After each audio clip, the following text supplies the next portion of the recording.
Welcome to educare. ఈ వీడియోలో Ambedkar open యూనివర్సిటీకి సంబంధించి డిగ్రీ ఇంగ్లీష్ థర్డ్ సెమిస్టర్ యొక్క లెసన్స్ డిస్కస్ చేద్దాం. ప్రస్తుతం ఇక్కడ బ్లాక్ 1లో ఉన్నటువంటి 3 యూనిట్స్ని డిస్కస్ చేద్దాం. ఒకటి డిఫరెంట్ కైండ్స్ ఆఫ్ సెంటెన్సెస్, రెండు cohesion in writing, third one main and supporting ideas.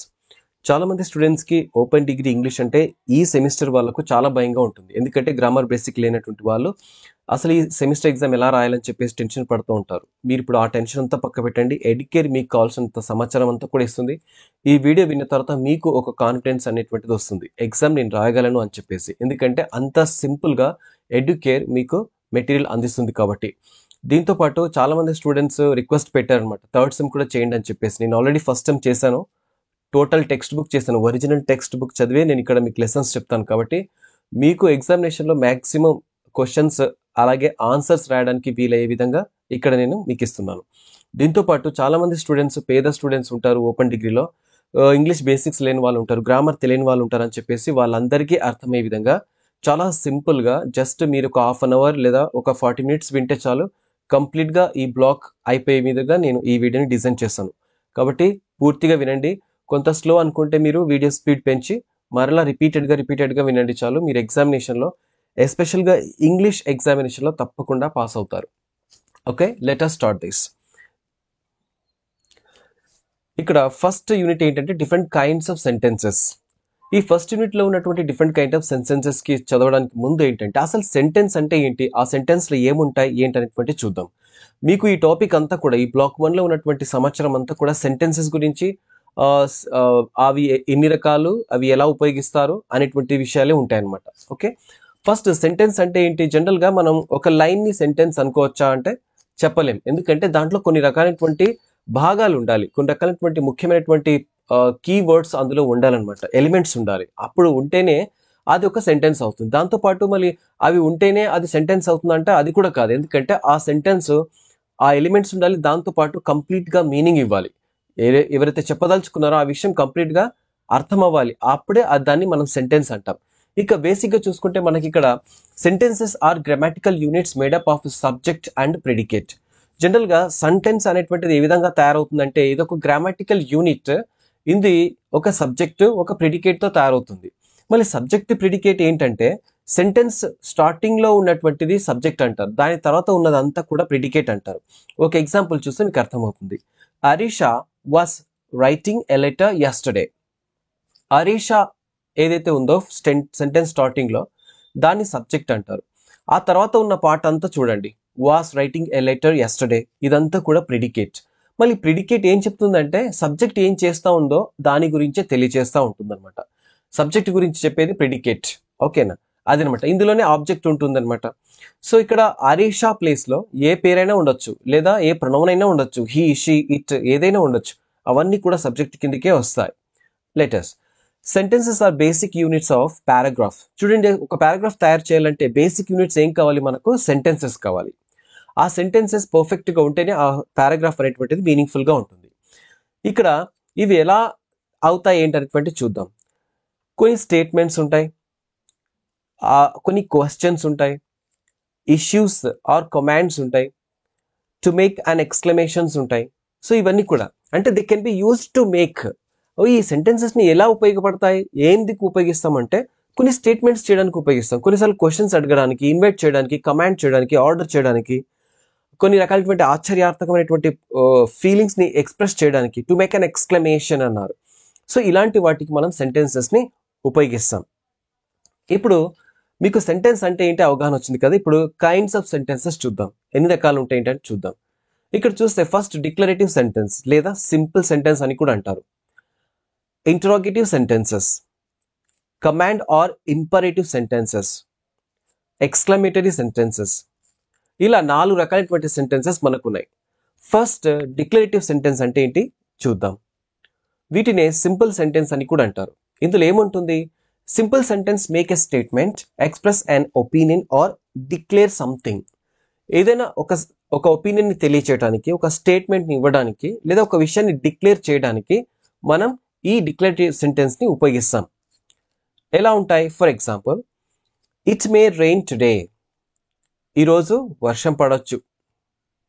I don't like bananas, నాకు బనానా ఇష్టం లేదు అని చెప్పేసి.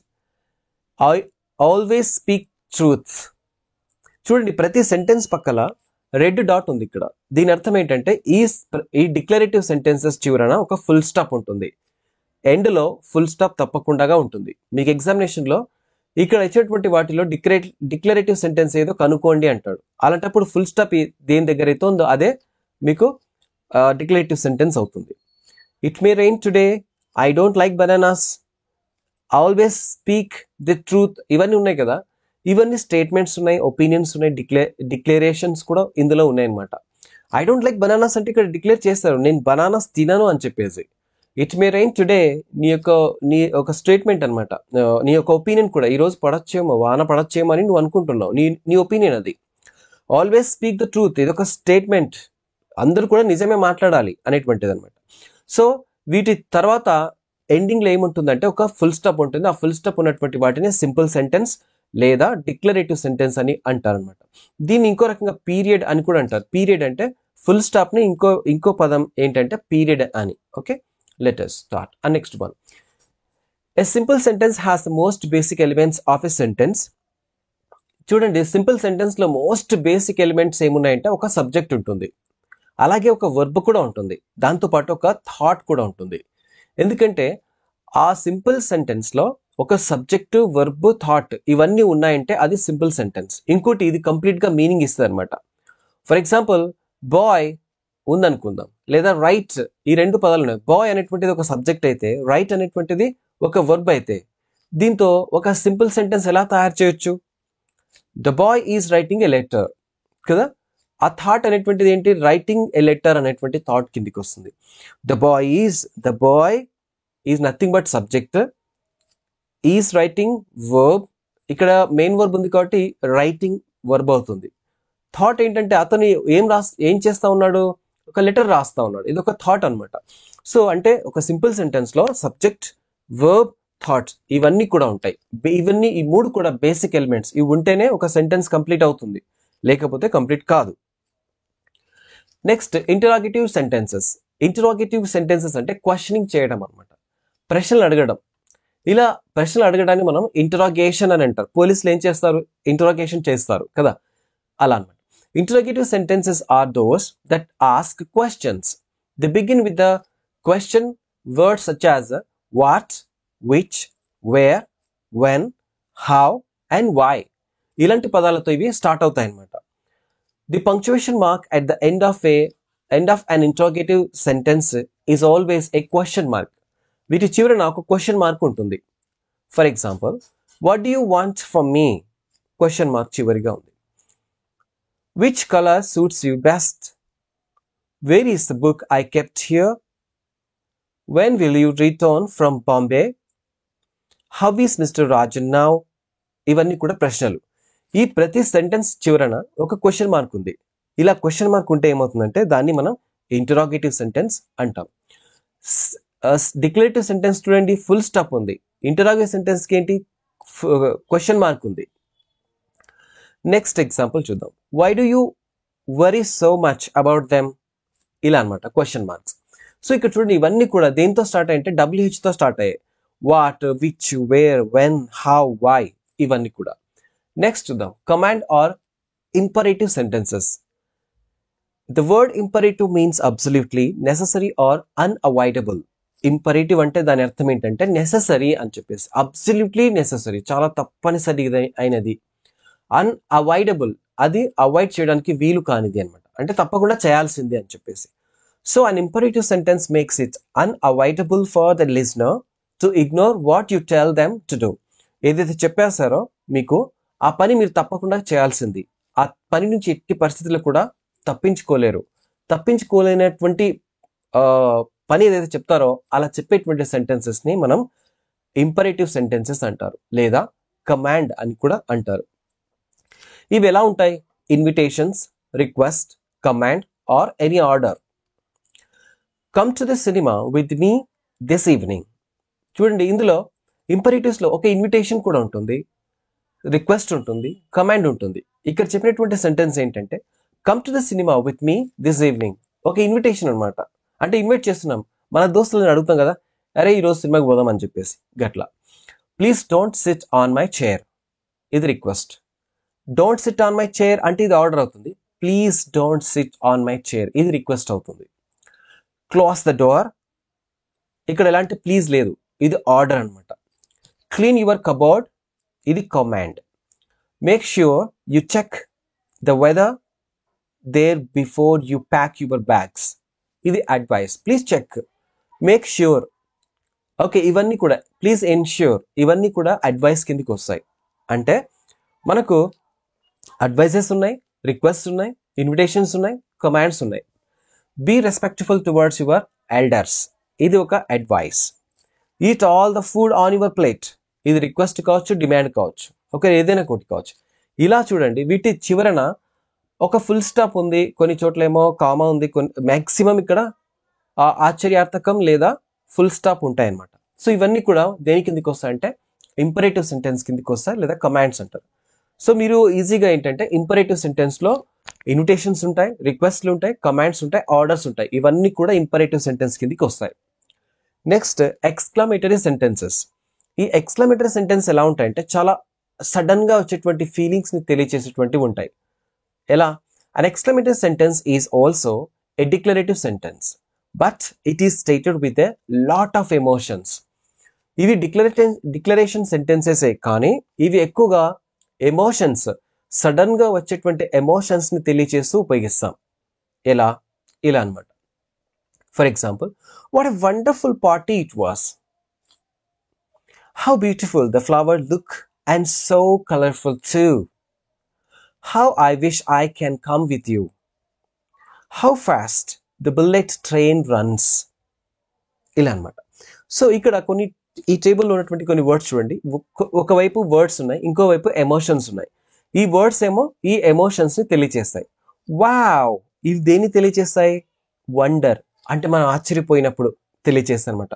వావ్, అమేజింగ్, ఫెంటాస్టిక్, ఇవన్నీ కూడా వండర్ అనమాట. మీకు కొన్నిసార్లు ఎగ్జామ్లో ఈ పదాలు ఇచ్చి ఇది ఎటువంటి ఎమోషన్ రాయండి అని చెప్పేసి అంటారు. వావ్, అమేజింగ్, ఫెంటాస్టిక్, ఇవన్నీ కూడా వండర్ అనేటువంటి ఎమోషన్ కిందకి వస్తాయి. Next one, brilliant, awesome, tremendous, ఇవేంటంటే ప్రైజ్ కిందకి వస్తాయి, అంటే పొగడడం అనమాట. బ్రావో, కంగ్రాచులేషన్స్, కుడోస్, ఇదంతా ఏంటంటే Joy at someone success.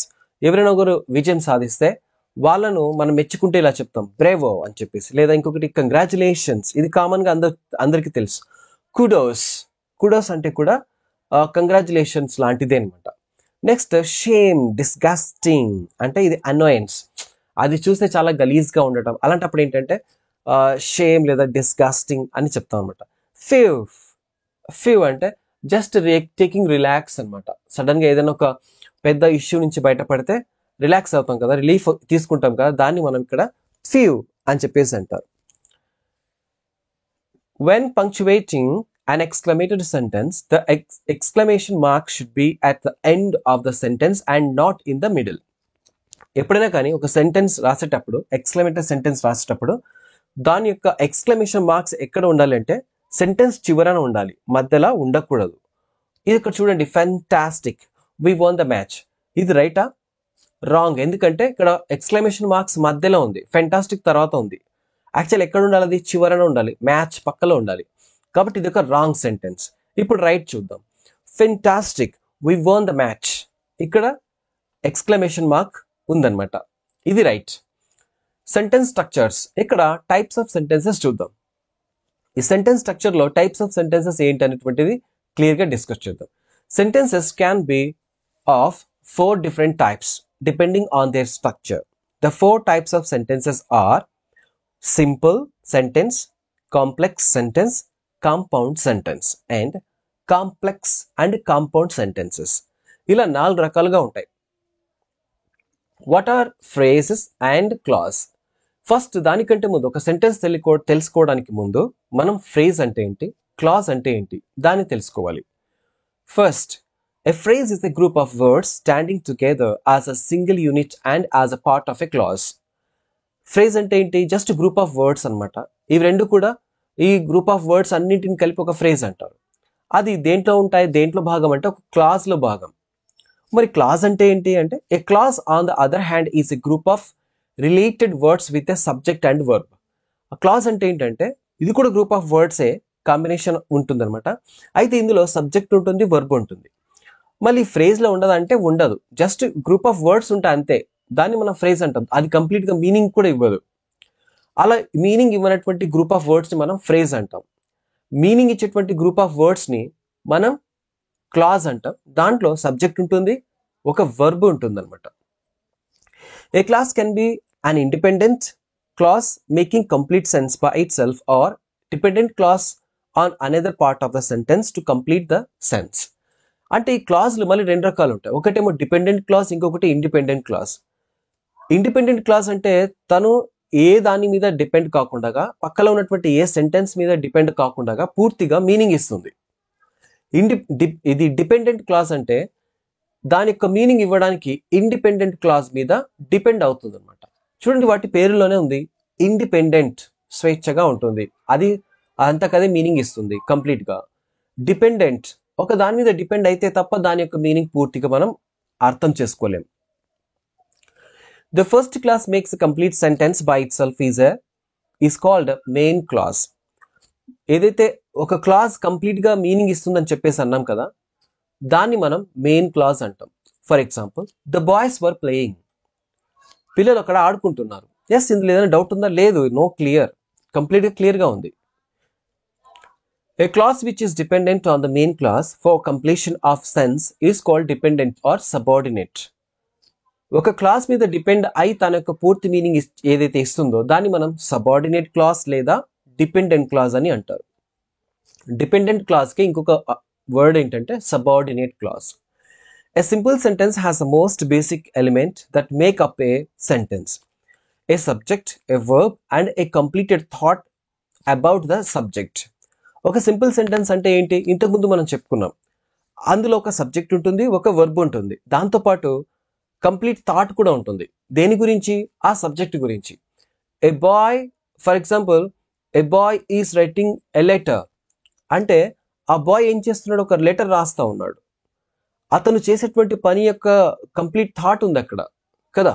Yes, ఒక యాక్షన్ ఉంది, ఆ యాక్షన్ ఎవరు చేస్తున్నారు? వాళ్ళు ఉన్నారు. కంప్లీట్ మీనింగ్ కూడా ఉంది. దాన్ని మనం సింపుల్ సెంటెన్స్ అంటారు. The weather is bad today. ఇక్కడ చూడండి, the weather is bad today దాంట్లో ఏదైనా డౌట్ ఉందా? No doubt. The weather is bad today, ఈరోజు వాతావరణం చాలా బ్యాడ్గా ఉంది అని చెప్పేసి. ఇక్కడ వర్బ్ ఏంటి అంటే ఈజ్ అన్నమాట. ఇంకొక ఎగ్జాంపుల్ చూద్దాం. We eat rice for lunch. ఇందులో వర్బ్ ఏంటి అంటే ఈట్. ఓకే, సబ్జెక్ట్ ఏంటి? వీ. ది వెదర్ అనే దాంట్లో సబ్జెక్ట్ ఎవరు అంటే ది వెదర్, వర్బ్ ఏంటి? ఈజ్ అన్నమాట. అలా నెక్స్ట్ ఇంకొక ఎగ్జాంపుల్ చూద్దాం. Ravi is drawing A picture with colour pencil. Ravi అనేటువంటి సబ్జెక్ట్, డ్రాయింగ్ అనేటువంటిది verb. A picture with colour pencil, ఇది సబ్జెక్ట్ ఏం చేస్తుందో ఆ థాట్ కంప్లీట్గా ఇక్కడ ఉందన్నమాట. ఇప్పుడు కాంప్లెక్స్ సెంటెన్స్ గురించి చూద్దాం. కాంప్లెక్స్ సెంటెన్స్ని ఏ విధంగా రాయాలి అది చూద్దాం. ఏ కాంప్లెక్స్ సెంటెన్స్ అంటే ఏంటో చూద్దాం. ఇప్పటిదాకా సింపుల్ సెంటెన్స్ అంటే ఏంటి? ఒక మెయిన్ క్లాజ్ ఉంటుంది, అందులో సబ్జెక్ట్ ఉంటుంది, వర్బ్ ఉంటుంది, ఒక కంప్లీట్ థాట్ ఉంటుంది అని నేర్చుకున్నాం. ఇప్పుడు అంతకంటే ఎక్కువ ఉంటే ఏంటి? కాంప్లెక్స్ సెంటెన్స్ అంటారు. A complex sentence is made up of one main clause and at least one subordinate clause. ఈ కాంప్లెక్స్ సెంటెన్స్ లో ఒక మెయిన్ క్లాస్ ఉంటుంది, దాంతో పాటు ఒక సబార్డినేట్ క్లాస్ కూడా ఉంటుంది. ఒకటి ఉండొచ్చు లేదా ఎక్కువ కూడా ఉండొచ్చు, మినిమం ఒకటైతే ఉండాల. It can of course have more than one subordinate clause. I was in the kitchen when the phone rang. చూడండి, ఇక్కడ మెయిన్ క్లాస్ అంటే ఏంటి? I was in the kitchen, నేను కిచెన్లో ఉన్నాను, అప్పుడు ఫోన్ రింగ్ అయింది. ఓకే, మెయిన్ క్లాజ్ ఏంటంటే ఇక్కడ I was in the kitchen. Subordinate clause ఏంటి? When the phone rang. Okay, when the phone rang అనేటువంటిది ఇది మాత్రమే మనం అర్థం చేసుకోగలుగుతామా? చేసుకోలేం. దానికి ముందు ఒకటి ఉండాలి, ఉంటేనే ఇది అర్థమవుతుంది. ఓకే, ఎప్పుడైతే ఫోన్ రింగ్ అయిందో అప్పుడు నేను కిచెన్లో ఉన్నాను అని దాని మీనింగ్. ఇక్కడ కలర్స్ చూడండి, మెయిన్ క్లాస్ కలర్ ఏదేందో ఈ సెంటెన్స్ లో అది main clause. Subordinate colour blue ఉంది కదా, అది subordinate clause. The subordinate clause can be introduced with words such as when, which, what, that, who, whose, although, since, before, after, if, till, because. వీటన్నింటితో ఇది start అవుతుంది. ఒక subordinate clause ఎలా గుర్తుపట్టాలి అంటే ఆ సెంటెన్సెస్ అన్ని కూడా వీటితో స్టార్ట్ అవుతాయి. ఇప్పుడు చూడండి, I was in the kitchen when the phone rang. ఇది వెన్ ద ఫోన్ ర్యాంగ్ ఎలా స్టార్ట్ అయింది? వెన్ నుంచి స్టార్ట్ అయింది కదా. వెన్ తో పాటు స్టార్ట్ అయింది కాబట్టి దాన్ని మనం ఇక్కడ సబార్డినేట్ క్లాజ్ అంటాం. ఈ పదాలు మీకు గుర్తుపట్టండి. ఎగ్జామినేషన్లో ఈ పదాలు ఉన్నాయంటే దాన్ని సబార్డినేట్ క్లాజ్ అని చెప్పేసి రాసేయండి. ఇక్కడ ఒక టేబుల్ ఇచ్చారు. ఇక్కడ ఉన్నటువంటి గ్యాప్స్ ని మనం ఫిల్ చేయాలి. ఎలా అంటే ఫస్ట్ దాంట్లో ది బుక్ ఈజ్ లాస్ట్ అని ఉంది. సెకండ్ దాంట్లో which I borrowed from the library ఉంది. ఇవి రెండు కలిపి చేశారు. The book which I borrowed from the library is lost అని చెప్పేసి అన్నారు. ఇది కాంప్లెక్స్ సెంటెన్స్ అనమాట. అంటే కాంప్లెక్స్ సెంటెన్స్లో ఏమున్నాయి? ఒక మెయిన్ క్లాజ్ ఉంది. ఆ తర్వాత మెయిన్ క్లాజ్ ఏంటి? The book is lost. తర్వాత సబార్డినేట్ క్లాజ్ ఏంటి? Which I borrowed from the library.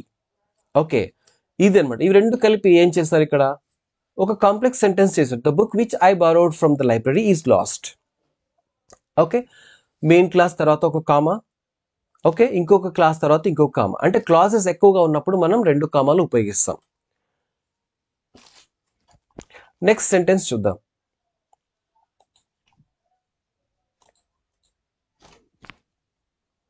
He is my close friend who is standing in the street corner. ఈ గ్యాప్లో మనం ఇలా చేసాం. ఇది సొంతంగా మన ఐడియాస్తో చేసుకోవచ్చు. దీ రెండింటి కలిపి he's my close friend who is standing in the street corner. I attended the classes. I attended the classes where my brother studied. I had reached the station before the train arrived on the platform. దీని విధంగా రాయొచ్చు.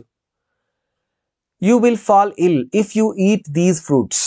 ఒకవేళ ఆ fruits బాగాలేవనుకో, అవి తింటే ఏమో రోగం వస్తుందని చెప్పొచ్చు. ఇలా రాయాలి దాన్ని.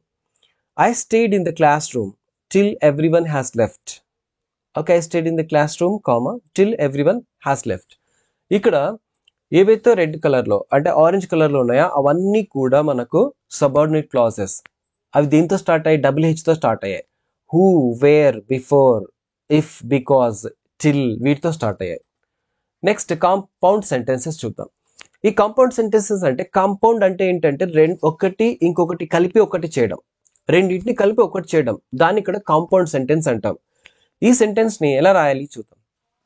A compound sentence consists of two or more main or independent clauses joined together by coordinating conjunctions such as and, but, or, yet, and so. ఇక్కడ కాంపౌండ్ సెంటెన్సెస్ ఎలా తయారవుతాయంటే ఇందులో రెండు మెయిన్ క్లాజులైనా ఉండొచ్చు, లేదా రెండు అంతకంటే ఎక్కువ ఇండిపెండెంట్ క్లాసెస్ అయినా ఉండొచ్చు. వీటన్నింటితో తయారవుతుంది. మళ్ళీ ఇన్ని రెండు మూడు ఇండిపెండెంట్ క్లాసెస్, డిపెండెంట్ క్లాసెస్ ఉన్నప్పుడు ఉట్టిగా రాసుకుంటూ పోతే వాటి యొక్క వరుస క్రమం సరిగా ఉండదు కదా. కాబట్టి అలాంటప్పుడు ఏమవుతుందంటే ఒక కోఆర్డినేటింగ్ కంజంక్షన్ అనేటువంటిది వాటి మధ్య చేరుస్తారు. చేర్చి వాటిని కాంపౌండ్ చేస్తారు. చేస్తే అప్పుడు పూర్తి మీనింగ్ ఇస్తుంది. ఇలా కాంపౌండ్ చేయడానికి ఎవరిని ఉపయోగిస్తారంటే అండ్ ఉపయోగిస్తారు, బట్ ఉపయోగిస్తారు, ఆర్ ఉపయోగిస్తారు, ఎట్ అండ్ సో, వీటన్నింటికి కూడా ఉపయోగిస్తారు అనమాట. వీటిని గుర్తుంచుకోవడానికి సింపుల్గా ఇది గుర్తుపెట్టుకోండి. Fan boys. ఎఫ్ అంటే ఇక్కడ ఫర్ అని చెప్పేసి, ఏ అంటే అండ్, ఎన్ అంటే నార్, తర్వాత బి బట్, ఓ అంటే ఆర్, వై అంటే ఎట్, ఎస్ అంటే సో. ఇక్కడ చూద్దాం. చూడండి, F for for. I'm not permitted to eat sweets for I am a diabetic. చూడండి, ఈ ఫ్యాన్ బాయ్స్ ఒక్కటి గుర్తుపెట్టుకున్నారంటే అక్కడ మీకు ఈజీగా అది ఫైండ్ అవుట్ అవుతుంది కాంపౌండ్ సెంటెన్సా లేకపోతే కాంప్లెక్స్ సెంటెన్స్ అని.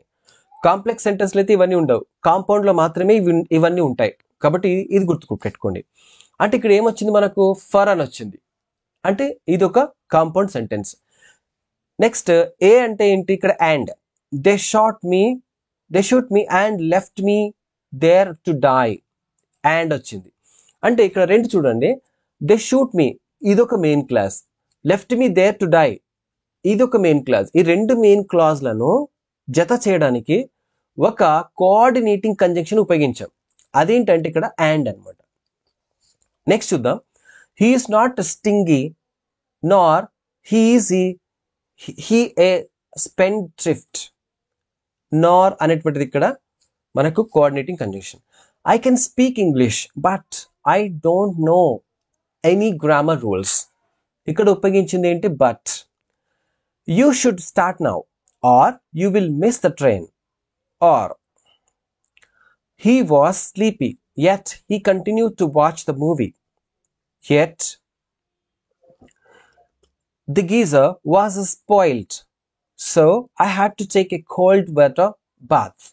So ఇవన్నీ కూడా ఫ్యాన్ బాయ్స్ లో ఉన్నటువంటి వాటికి ఎగ్జాంపుల్స్ అన్నమాట. Compound complex sentences. ఇప్పుడు రెండింటిని కలుపుదాం. కాంప్లెక్స్ ని కాంపౌండ్ రెండింటిని కలిపి ఎలా రాస్తారో చూద్దాం. A compound complex sentence, as the name indicates, is a mix of compound and complex sentences. It has at least two main clauses and one or more subordinate clauses. చూడండి, వీటిలో రెండు main క్లాజులు ఉంటాయి, ఆ తర్వాత ఒకటి లేదా అంతకంటే ఎక్కువ సబార్డినేట్ క్లాజెస్ ఉంటాయి. For example, I usually wake up early in the morning. ఇక్కడికి ఒక clause. When I have to go to work. ఇక్కడికి ఒక clause. But on Sundays I wake up. ఇక్కడికి ఒక క్లాజ్ అనమాట. I wake up quite late. ఇదంతా కూడా ఒక క్లాజ్. ఇక్కడ చూడండి, ఒకటి ఫస్ట్ ఏమో ఐ యూజువల్లీ వేకప్, ఇది ఒకటి main clause. When I have to go to work, okay, ఇది ఒక subordinate clause. But on Sundays I wake up quite late, ఇది ఒక మెయిన్ క్లాజ్. స్టార్టింగ్ లో ఒక మెయిన్ క్లాస్, చివరికి ఒక మెయిన్ క్లాస్, మధ్యలో ఒక సబార్డినేట్ క్లాస్. వీటంటే మిక్స్ చేశారు, ఇలా మిక్స్ చేశారు, అక్కడ పడితే అక్కడ ఉంది కాబట్టి దాన్ని మనం కాంపౌండ్ కాంప్లెక్స్ సెంటెన్స్ అంటారు. Okay, let us start the next one. I usually wake up, ఇదేంటి? Main class.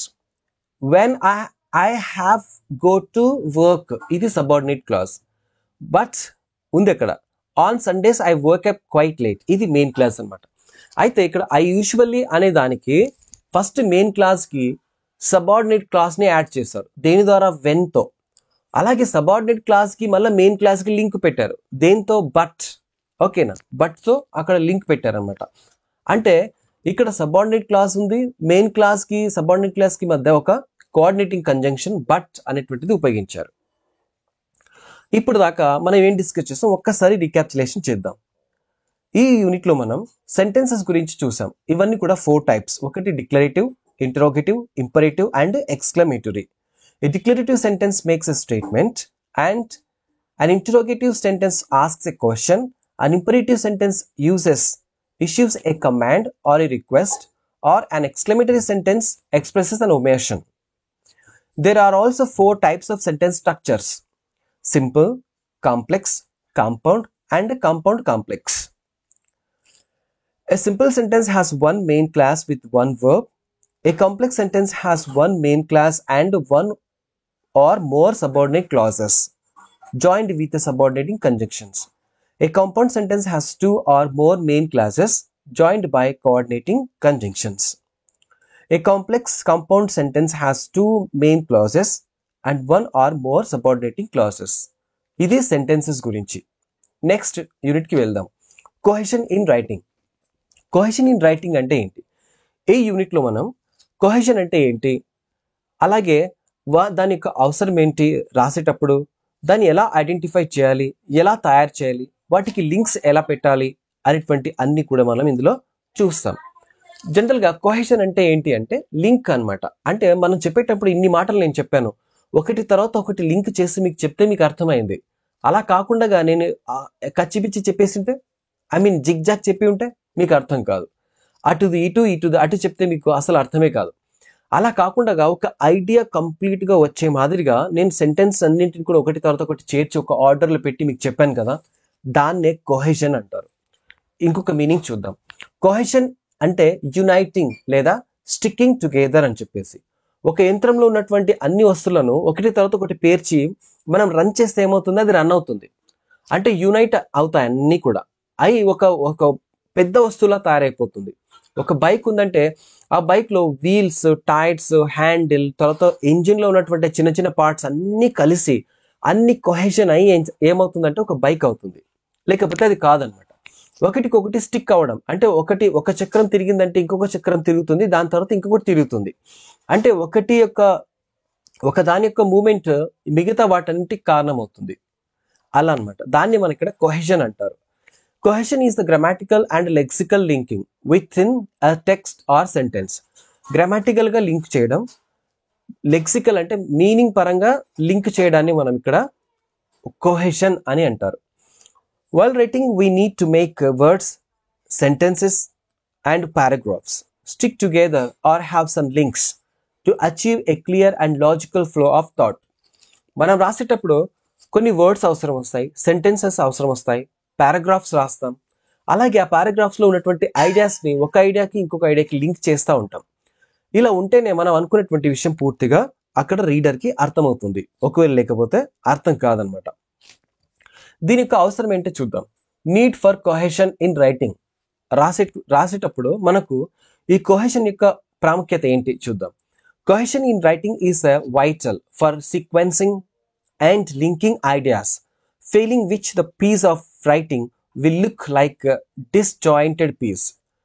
ఇప్పుడు అది కాకుండా ఈ కొహెషన్ ఉంటే ఏమవుతుందంటే బండి తొందరగా నడుస్తుంది, తొందరగా స్టార్ట్ అవుతుంది. కొహెషన్ లేకపోతే ఏదో ఒక మిస్ అయి ఉంటుంది, మిస్ అయినప్పుడు బండి స్టార్ట్ అవుతుందంటే కాదు. అలాగే అనమాట, మనం రాసేటువంటి ఏదైనా పారాగ్రాఫ్లో ఒక మంచి ఐడియా మిస్ అయింది అంటే దానికి మీనింగ్ ఉండదు, ఎంతదైనా సరే. కాబట్టి కొహెషన్ అనేటువంటిది చాలా చాలా ముఖ్యమైనటువంటిది. హౌ టు అచీవ్ కొహెషన్, దీన్ని ఏ విధంగా సాధించాలి అంటే, cohesion in writing is necessary to ensure continuity of thought. మనం ఏదైతే చెప్పదలుచుకున్నాం ఆ థాట్ని కంటిన్యూగా ఒకటి తర్వాత ఒకటి చెప్పుకుంటూ వెళ్ళటమే ఇక్కడ కొహెషన్. అంటే కంటిన్యూటీ ఉండాలి, సీక్వెన్స్ ఉండాలి, ఆర్డర్ ఉండాలి. అలా ఉంటేనే అది కొహెషన్ అవుతుంది.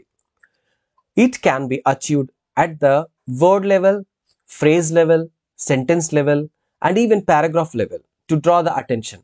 ఎలా సాధించవచ్చు అంటే వర్డ్ లెవెల్గా మనం దీన్ని కొహెషన్ పెట్టాలి. అంటే వర్డ్ టు వర్డ్ కొహెషన్ ఉండాలి, ఫ్రేజ్ టు ఫ్రేజ్ కొహెషన్ ఉండాలి, సెంటెన్స్ టు సెంటెన్స్ లెవెల్లో కూడా మనకు ఈ కొహెషన్ ఉండాలి.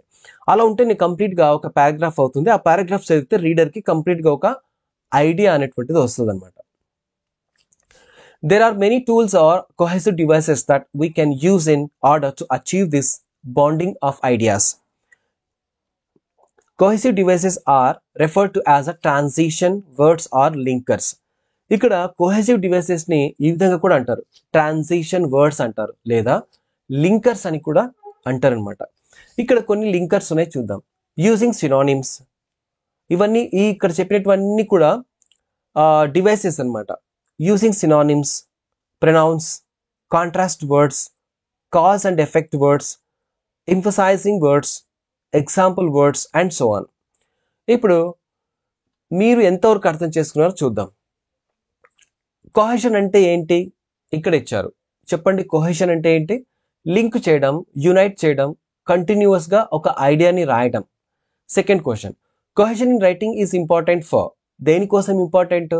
మనం ఏదైతే చెప్పదలుచుకున్నామో it means to draw the attention of the reader అని చెప్పొచ్చు. Some cohesive devices are, for example చెప్పొచ్చు, in inclusion, however and moreover. ఇవన్నీ కూడా మనకు కొహెషన్ కిందకే వస్తాయి. డిఫరెంట్ కొహెసివ్ డివైసెస్, ఇవి యాడింగ్ లింకర్స్ ఉన్నాయి, generalising linkers, contrasting linkers, clarifying linkers, emphasising linkers, cause and effect transitions, order linkers. ఇవన్నీ కూడా మనకు different types of cohesive devices అనమాట. కొన్ని లింక్స్ ఏమో యాడ్ చేస్తాయి, కొన్ని ఏమో జనరలైజ్ చేస్తాయి, కొన్ని ఏమో కాంట్రాస్టింగ్ చేస్తాయి, ఇంకా కొన్ని క్లారిఫై చేస్తాయి, కొన్ని ఎంఫసైజ్ చేస్తాయి, అంటే ప్రత్యేకంగా ఎంఫసైజ్ స్ట్రెస్ చేసి చెప్తాయి. Cause and effect and order type ఉంటాయి. ఇప్పుడు ఫస్ట్ చూద్దాం. యాడింగ్ లింకర్స్ ఏంటంటే ఈవెన్మెంట్, and, also, besides, first, second, third, in the first place, fourth or more, moreover, to begin with, in the second place, in the third place. ఇవన్నీ కూడా adding అనమాట. ఎలా add చేస్తాము? For example ఇక్కడ కొన్ని example తీసుకుంటే మీకు అర్థమవుతుంది. ఎలా అంటే, అండ్ ఏంటి, ఒకటి ఇంకొక దానికి అండ్ చేస్తాం. He and I went to the market, and also with my friends అనుకున్నాం. Also with my friends. I took Telugu besides English.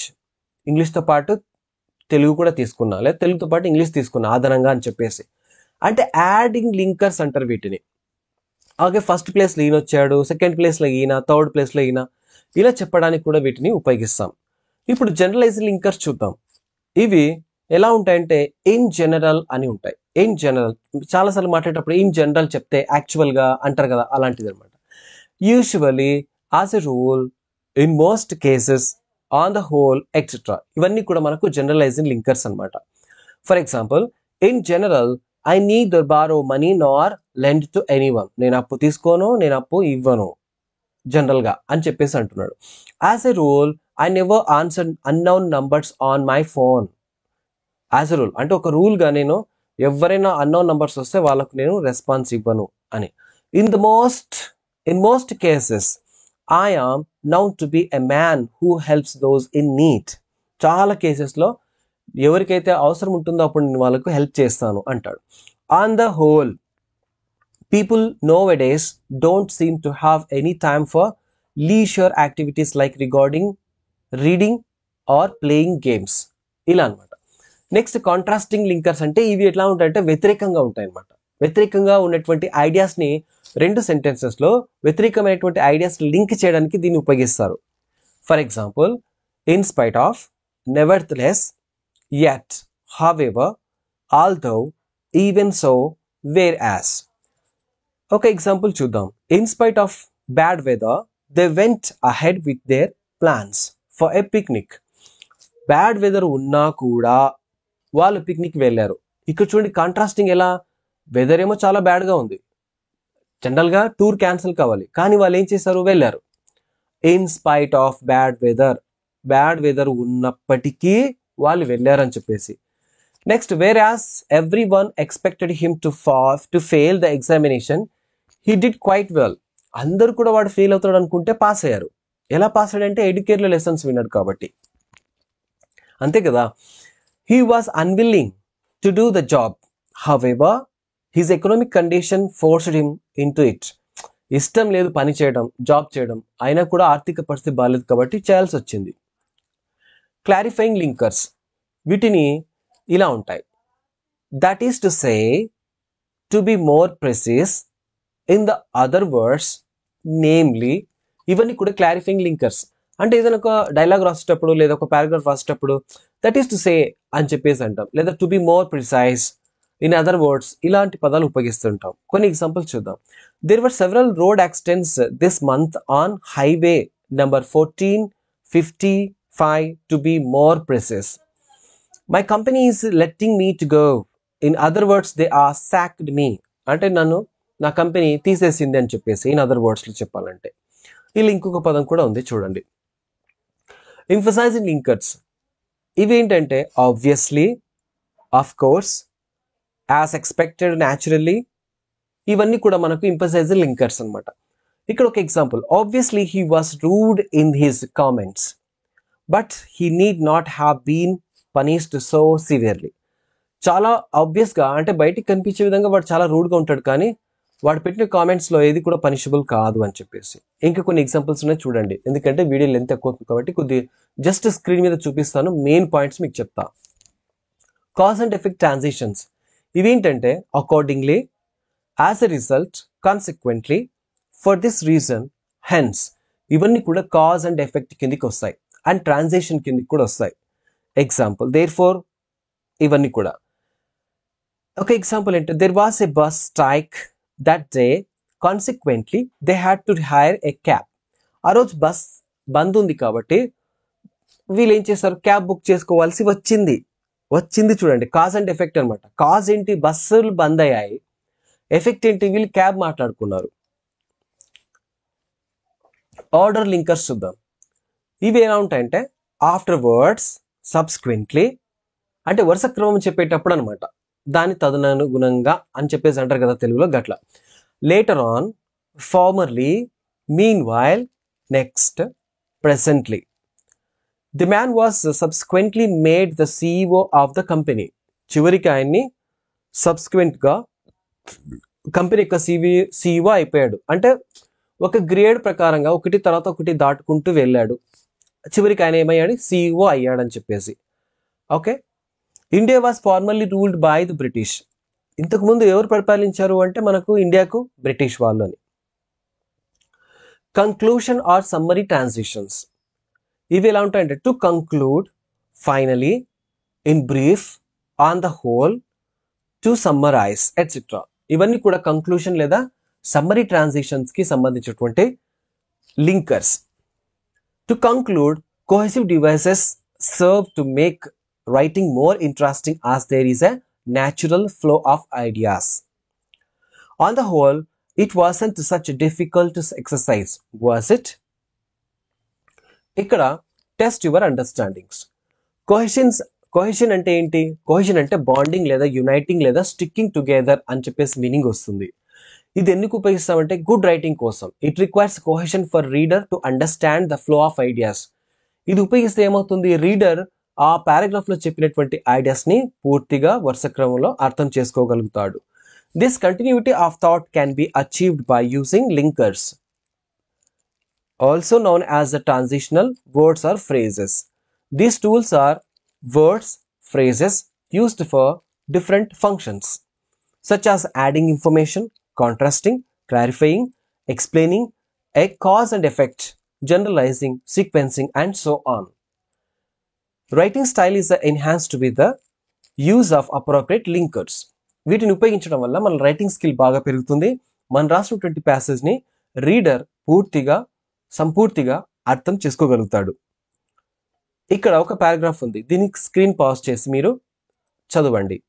Underline చేసినవన్నీ కూడా మనకు లింకర్సే. యూనిట్ 3కి వెళ్దాం. ఇక్కడ మెయిన్ అండ్ సపోర్టింగ్ ఐడియాస్, ఇందులో ఏం నేర్చుకుంటామో చూద్దాం. ఐడెంటిఫై చేస్తాం అంటే టాపిక్ సెంటెన్స్ ఏంటి ఐడెంటిఫై చేస్తాం. మెయిన్ అండ్ కంట్రోల్ వర్డ్స్ ఏంటి కూడా చూస్తాం. దీంతో పాటు పారాగ్రాఫ్స్ ని అర్థం ఎలా చేసుకోవాలి, అందులో ఉన్నటువంటి టైప్స్ ఏంటి, సపోర్టింగ్ ఐడియాస్ ఏంటి అనేటువంటిది ఇందులో చూస్తాం. ఇందులో కోహెసివ్స్ ఏ విధంగా ఉపయోగించారో, క్లియర్ టాపిక్స్ ఏ విధంగా ఉన్నాయి, టాపిక్ వర్డ్స్ ఏమున్నాయి అనేటువంటివన్నీ కూడా చూస్తాం. Elements of a topic sentence, ఒక టాపిక్ సెంటెన్స్ లో కొన్ని ఎలిమెంట్స్ ఉంటాయి, అవేంటో చూద్దాం. ఫర్ ఎగ్జాంపుల్ ఇక్కడ ఒక టైటిల్ ఇచ్చారు, use of mobile phone such as has changed enormously in the last 15 years. ఇది ఒక టైటిల్. అంటే గత 50 సంవత్సరాల్లో మొబైల్ ఫోన్స్ చాలా మార్పులు తీసుకొచ్చాయి. ఇది టాపిక్ సెంటెన్స్ అన్నమాట. దీనికి తగ్గట్టుగా ఒక పారాగ్రాఫ్ రాయాలి.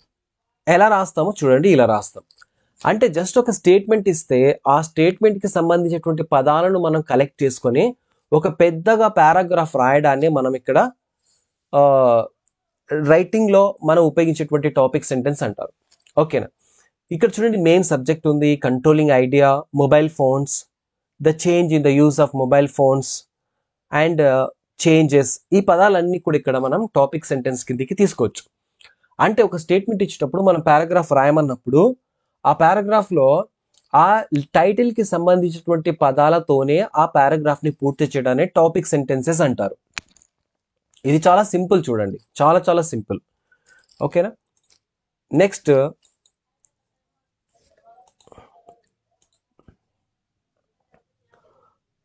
ఓకే, ఇక్కడ మనకు different types of topic sentences ఉన్నాయి, వాటి గురించి చూద్దాం.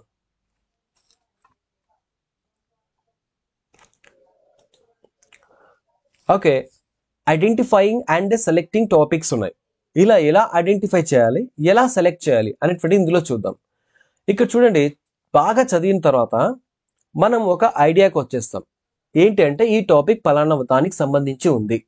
ఫర్ ఎగ్జాంపుల్, మీకు అడవుల గురించి ఒక టైటిల్ ఇచ్చారు. రానున్న 50 సంవత్సరాల్లో అడవుల్లో ఉన్నటువంటి జంతువులు బాగా అభివృద్ధి చెందుతాయి, నగరంలో ఉన్నటువంటి మనుషులు నాశనం అవుతారా అని చెప్పేసి ఉందనుకుందాం. అలా జరగకపోవచ్చు, ఒకవేళ జరిగితే అంటే దానికి సంబంధించి దీనికి సంబంధించి టాపిక్ సెంటెన్సెస్ తీసుకోవాలి. ఎలా తీసుకుంటారు? అడవులకు సంబంధించినటువంటి టాపిక్స్ ఏంటి? మృగాలు, it means animals, diversity, plants, rains, forests, ఇలా చూస్తాం. మనుషులకు సంబంధించి ఏంటి? Technology, roads, buildings, pollution, environment, poisonous gases, chemicals, radiation, ఇవన్నీ వాటికి సంబంధించినటువంటి పదాలు అనమాట. అదే ఇక్కడ ఇచ్చారనమాట. ఆ తర్వాత వాటికి సంబంధించి అంటే కంట్రోలింగ్ ఐడియా ఒకటి ఉంటుంది, టాపిక్ సెంటెన్స్ ఉంటుంది, మెయిన్ ఐడియా ఉంటుంది, కంట్రోలింగ్ ఐడియా ఉంటుంది అనమాట ప్రతి దాంట్లో కూడా. ఓకే, టాపిక్ సెంటెన్స్ ఉంటుంది, main idea and controlling idea. ఇది చాలా సింపుల్ సెంటెన్స్, జస్ట్ నేను చెప్పింది మీ అర్థం చేసుకున్నారు కదా చాలు, జస్ట్ టెక్స్ట్ బుక్ లో ఒకసారి చదవండి చాలు. Next, main idea and supporting sentences in a paragraph. Main idea ఎలా ఉంటుంది అండ్ సపోర్టింగ్ సెంటెన్సెస్ ఏవి ఒక పారాగ్రాఫ్ లో అనేటువంటి చూద్దాం. ఇప్పుడు చూడండి, Jog Falls Karnataka is the second highest waterfall in India. The Western Ghats give rise to the river Sharavati that plunges down mountains, creating magnificent waterfalls which drop down from the height of 253 meters. It is the highest waterfall in Karnataka. The best time to visit Jog waterfall is winter, when the sky is relatively free of mist. It is located on the border districts of Shimoga and Uttara Karnataka. Jog Fall is well connected by roads and railways. ఇది ఒకటి అనమాట. ఇక్కడ చూడండి, ఇది ఒక paragraph. దేని గురించి ఉందో మీకు ఇప్పటికే అర్థమైంది. ఏమి గురించి ఉంది? వాటర్ ఫాల్ గురించి ఉంది. ఏ రాష్ట్రంలో ఉంది? కర్ణాటకలో ఉంది. దేనికి దాని ప్రాముఖ్యత? న్యాచురల్ బ్యూటీ, అంతే కదా. ఇప్పుడు చూడండి, the topic sentence in the above paragraph is Jog Falls Karnataka the second highest waterfall in India. ఇది టాపిక్ సెంటెన్స్. మెయిన్ ఐడియా ఏంటి? Jog waterfall and control. Jog waterfall main idea ఏంటి? జోగ్ వాటర్ ఫాల్ గురించే చెప్పారు కాబట్టి అది జోగ్ మెయిన్ ఐడియా అనమాట. Controlling idea ఏంటి అంటే వాటర్ ఫాల్. జోగ్ ఫాల్స్ అయితే జోగ్ ఫాల్స్ అనేటువంటిది మెయిన్ ఐడియా అయితే, అలాగే కంట్రోలింగ్ ఐడియా ఏంటంటే water fall. The writer supports this idea by giving details sources of the water fall, it's location, best time to visit this place అనమాట. అంటే topic sentence, main idea and controlling idea, ఈ మూడు కూడా మనం ఒక paragraph లో చెప్పాలి. ఈ కంట్రోలింగ్ ఐడియాస్లో ఏంటంటే ఆ మెయిన్ ఐడియాకి సపోర్ట్ చేస్తూ ఎక్స్ప్లెయిన్ చేస్తూ మనం కొన్ని వర్డ్స్ని యాడ్ చేయాలి. ఇప్పుడు జోగ్ వాటర్ ఫాల్స్ గురించి ఏమేమి చెప్పారంటే అది ఎక్కడ ఉంటుంది, ఎప్పుడు విజిట్ చేయాలి, ఎలా ఉంటుంది ఏంటి అనేటువంటిది అన్నీ కూడా చెప్పారనమాట. అదంతా కూడా controlling ideas. Next, types of supporting sentences. ఈ సపోర్టింగ్ సెంటెన్స్ యొక్క టైప్స్ చూద్దాం. ఓకే, ఇది టాపిక్ సెంటెన్స్ని అర్థం చేసుకున్న తర్వాత మెయిన్ అండ్ కంట్రోలింగ్ ఐడియాస్ని పారాగ్రాఫ్లు కూడా చదివిన తర్వాత ఇప్పుడు దీన్ని మనం ఈ విధంగా చేసుకోవాలి. Supporting sentence can explain. అందులో సపోర్టివ్ సెంటెన్స్ ఏమున్నాయి, అది ఏం చెప్తాయి అంటే they explain the topic sentence కదా. There are many facilities for international students on the campus. ఇది కూడా ఒక సెంటెన్సే, ఒక సపోర్టింగ్ సెంటెన్స్. అంటే దానికి సంబంధించి మా మెయిన్ ఐడియాకి సపోర్ట్ చేస్తూ ఇచ్చేటువంటి సెంటెన్సెస్ అన్ని కూడా సపోర్టివే. Supportive sentence can be they have a gymnasium excessively for them. Okay, next ఇలాంటివన్నీ కూడా. At times supporting statements can describe, times సంబంధించి my 5 years old daughter Minnie cannot live without chattering. Okay, then after this is the first sentence in the story, The Kabuliwala by Rabindranath Tagore. The supporting sentences are, I really believe that in all her life she has not wasted a minute in the silence.